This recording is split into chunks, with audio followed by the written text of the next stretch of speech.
Perumpamaan tentang seorang penabur. Pada hari itu keluarlah Yesus dari rumah itu dan duduk di tepi danau. Maka datanglah orang banyak berbondong-bondong lalu mengurumuni dia, sehingga ia naik ke perahu dan duduk di situ. Sedangkan orang banyak semuanya berdiri di pantai. Dan ia mengucapkan banyak hal dalam perumpamaan kepada mereka. Katanya, adalah seorang penabur keluar untuk menabur. Pada waktu ia menabur, sebagian benih itu jatuh di pinggir jalan. Lalu datanglah burung dan memakainya sampai habis. Sebagian jatuh di tanah yang berbatu-batu, yang tidak banyak tanahnya. Lalu benih itu pun segera tumbuh, karena tanahnya tipis. Tetapi sesudah matahari terbit, layulah ia dan menjadi kering karena tidak berakar. Sebagian lagi jatuh di tengah semak duri. Lalu makin besarlah semak itu dan menghimpitnya sampai mati. Dan sebagian jatuh di tanah yang baik, lalu berbuah. Ada yang 100 kali lipat, ada yang 60 kali lipat, ada yang 30 kali lipat. Siapa bertelinga, hendaklah ia mendengar. Maka datanglah murid-muridnya dan bertanya kepadanya, "Mengapa engkau berkata-kata kepada mereka dalam perumpamaan?" Jawab Yesus, "Kepadamu diberi karunia untuk mengetahui rahasia kerajaan surga, tetapi kepada mereka tidak. Karena siapa yang mempunyai, kepadanya akan diberi, sehingga ia berkelimpahan. Tetapi siapa yang tidak mempunyai, apapun juga yang ada padanya akan diambil daripadanya. Itulah sebabnya aku berkata-kata dalam perumpamaan kepada mereka. Karena sekalipun melihat, mereka tidak melihat. Dan sekalipun mendengar, mereka tidak mendengar dan tidak mengerti. Maka pada mereka genaplah nubuat Yesaya yang berbunyi, kamu akan mendengar dan mendengar, namun tidak mengerti. Kamu akan melihat dan melihat, namun tidak menanggap. Sebab hati bangsa ini telah menebal, dan telinganya berat mendengar, dan matanya melekat tertutup, supaya jangan mereka melihat dengan matanya, dan mendengar dengan telinganya, dan mengerti dengan hatinya, lalu berbalik sehingga aku menyembuhkan mereka. Tetapi berbahagialah matamu karena melihat, dan telingamu karena mendengar. Sebab aku berkata kepadamu, sesungguhnya banyak nabi dan orang benar ingin melihat apa yang kamu lihat, tetapi tidak melihatnya, dan ingin mendengar apa yang kamu dengar, tetapi tidak mendengarnya. Karena itu dengarlah arti perumpamaan penabur itu. Kepada setiap orang yang mendengar firman tentang kerajaan surga, tetapi tidak mengertinya, datanglah si jahat dan merampas yang ditaburkan dalam hati orang itu. Itulah benih yang ditaburkan di pinggir jalan. Benih yang ditaburkan di tanah yang berbatu-batu ialah orang yang mendengar firman itu dan segera menerimanya dengan gembira. Tetapi ia tidak berakar dan tidak tahan sebentar saja. Apabila datang penindasan atau penganiayaan karena firman itu, orang itu pun segera murtad. Yang ditaburkan di tengah semak duri ialah orang yang mendengar firman itu, lalu kekhawatiran dunia dan tipu daya kekayaan menghimpit firman itu sehingga tidak berbuah. Yang ditaburkan di tanah yang baik ialah orang yang mendengar firman itu dan mengerti, dan karena itu ia berbuah. Ada yang 100 kali lipat, ada yang 60 kali lipat, ada yang 30 kali lipat. Perumpamaan tentang lalang di antara gandum. Yesus membentangkan suatu perumpamaan lain kepada mereka. Hal kerajaan surga itu seumpama orang yang menaburkan benih yang baik di ladangnya. Tetapi pada waktu semua orang tidur, datanglah musuhnya menaburkan benih lalang di antara gandum itu lalu pergi. Ketika gandum itu tumbuh dan mulai berbulir, nampak jugalah lalang itu. Maka datanglah hamba-hamba tuan ladang itu kepadanya dan berkata, "Tuan, bukankah benih baik yang Tuan taburkan di ladang Tuan? Dari manakah lalang itu?" Jawab tuan itu, "Seorang musuh yang melakukannya." Lalu berkatalah hamba-hamba itu kepadanya, "Jadi maukah Tuan supaya kami pergi mencabut lalang itu?" Tetapi ia berkata, "Jangan. Sebab mungkin gandum itu ikut tercabut pada waktu kamu mencabut lalang itu. Biarkanlah keduanya tumbuh bersama sampai waktu menuai. Pada waktu itu aku akan berkata kepada para penuai, kumpulkanlah dahulu lalang itu dan ikatlah berkas-berkas untuk dibakar. Kemudian kumpulkanlah gandum itu ke dalam lumbungku. Perumpamaan tentang biji sesawi dan ragi. Yesus membentangkan suatu perumpamaan lain kepada mereka. Katanya, hal kerajaan surga itu seumpama biji sesawi yang diambil dan ditaburkan orang di ladangnya. Memang biji itu yang paling kecil dari segala jenis benih. Tetapi apabila sudah tumbuh, sesawi itu lebih besar daripada sayuran yang lain, bahkan menjadi pohon, sehingga burung-burung di udara datang bersarang pada cabang-cabangnya. Dan ia menceritakan perumpamaan ini juga kepada mereka. Hal kerajaan surga itu seumpama ragi yang diambil seorang perempuan dan diadukkan ke dalam tepung terigu 3 sukat sampai khamir seluruhnya. Semua itu disampaikan Yesus kepada orang banyak dalam perumpamaan. Dan tanpa perumpamaan sesuatu pun tidak disampaikannya kepada mereka, supaya genaplah firman yang disampaikan oleh Nabi. Aku mau membuka mulutku mengatakan perumpamaan. Aku mau mengucapkan hal yang tersembunyi sejak dunia dijadikan. Penjelasan perumpamaan tentang lalang di antara gandum. Maka Yesus pun meninggalkan orang banyak itu lalu pulang. Murid-muridnya datang dan berkata kepadanya, jelaskanlah kepada kami perumpamaan tentang lalang di ladang itu. Ia menjawab, katanya, orang yang menabur benih baik ialah anak manusia. Ladang ialah dunia. Benih yang baik itu anak-anak kerajaan, dan lalang anak-anak si jahat. Musuh yang menaburkan benih lalang ialah iblis. Waktu menuai ialah akhir zaman, dan para penuai itu malaikat. Maka seperti lalang itu dikumpulkan dan dibakar dalam api, demikian juga pada akhir zaman. Anak manusia akan menyuruh malaikat-malaikatnya, dan mereka akan mengumpulkan segala sesuatu yang menyesatkan dan semua orang yang melakukan kejahatan dari dalam kerajaannya. Semuanya akan dicampakkan ke dalam dapur api. Di sanalah akan terdapat ratapan dan kertakan gigi. Pada waktu itulah orang-orang benar akan bercahaya seperti matahari dalam kerajaan Bapa mereka. Siapa bertelinga, hendaklah ia mendengar.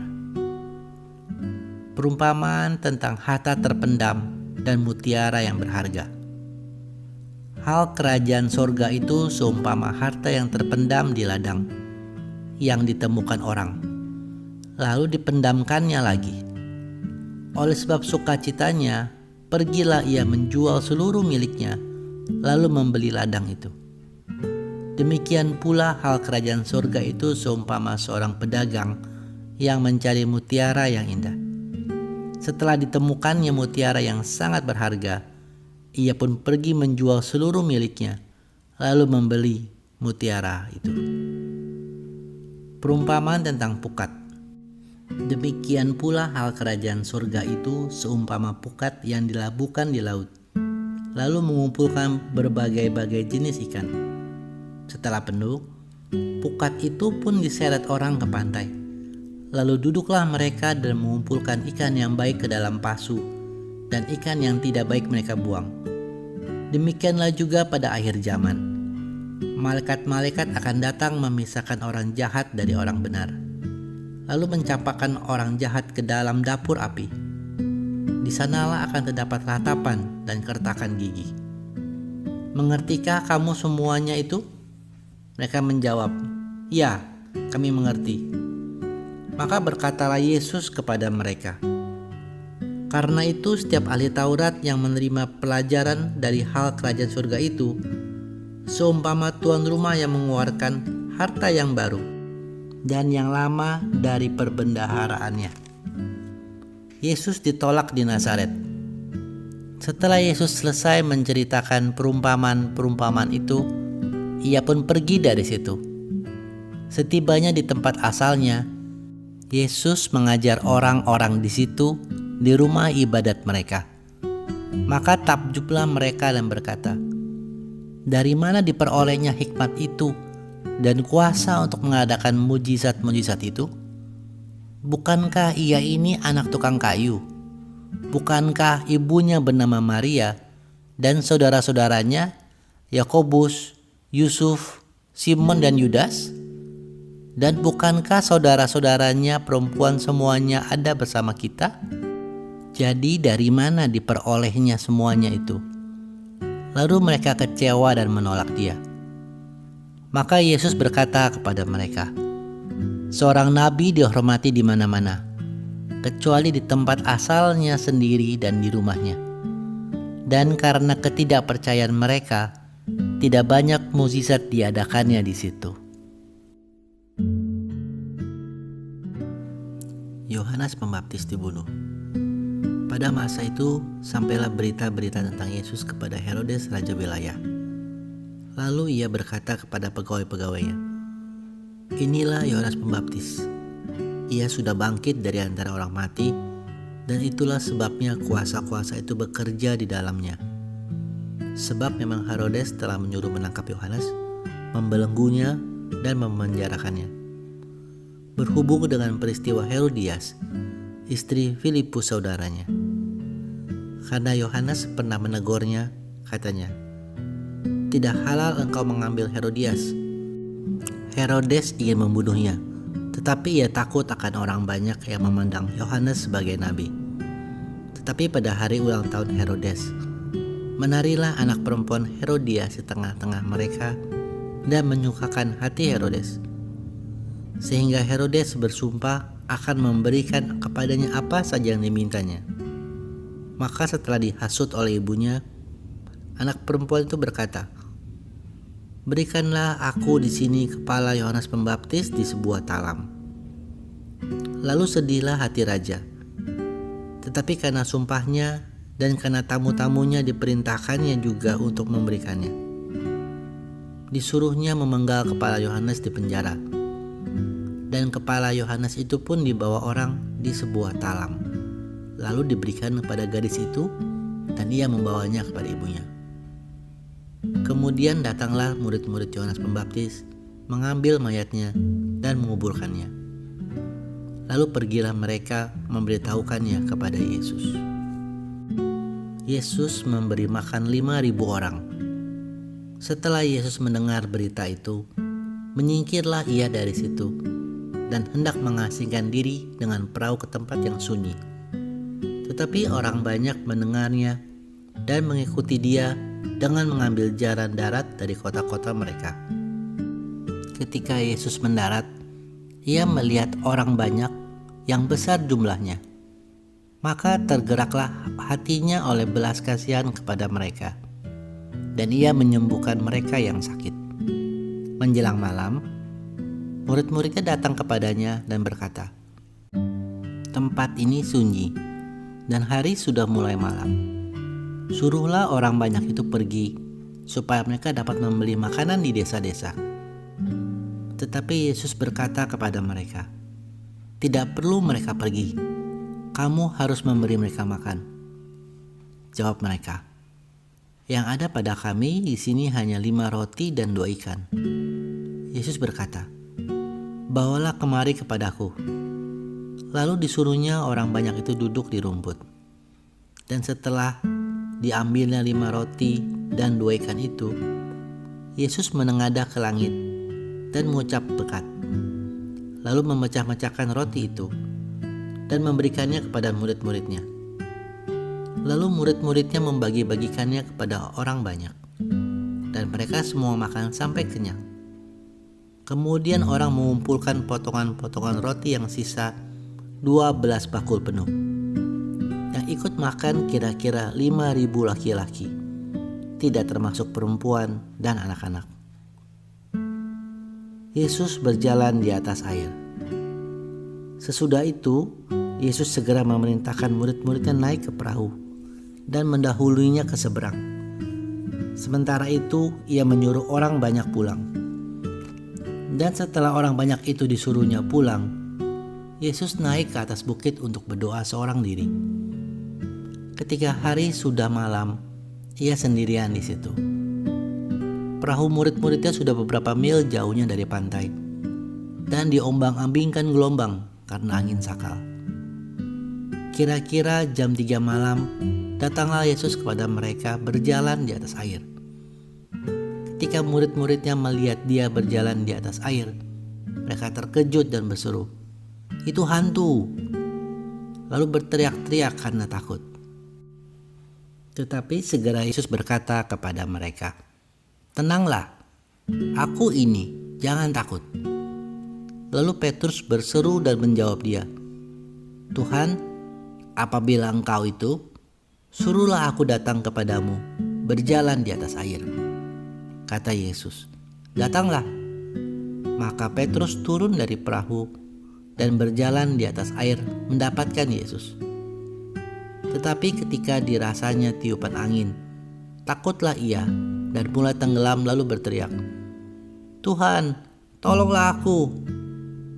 Segera Yesus mengulurkan tangannya, memegang dia dan berkata, "Hai orang yang kurang percaya, mengapa engkau bimbang?" Lalu mereka naik ke perahu dan angin pun redalah. Dan orang-orang yang ada di perahu menyembah dia, katanya, "Sesungguhnya engkau anak Allah." Yesus menyembuhkan orang-orang sakit di Genesaret. Setibanya di seberang, mereka mendarat di Genesaret. Ketika Yesus dikenal oleh orang-orang di tempat itu, mereka memberitahukannya ke seluruh daerah itu. Maka orang-orang yang sakit dibawanya kepadanya. Mereka memohon supaya diperkenankan menjamai jubahnya. Dan semua orang yang menjamahnya menjadi sembuh.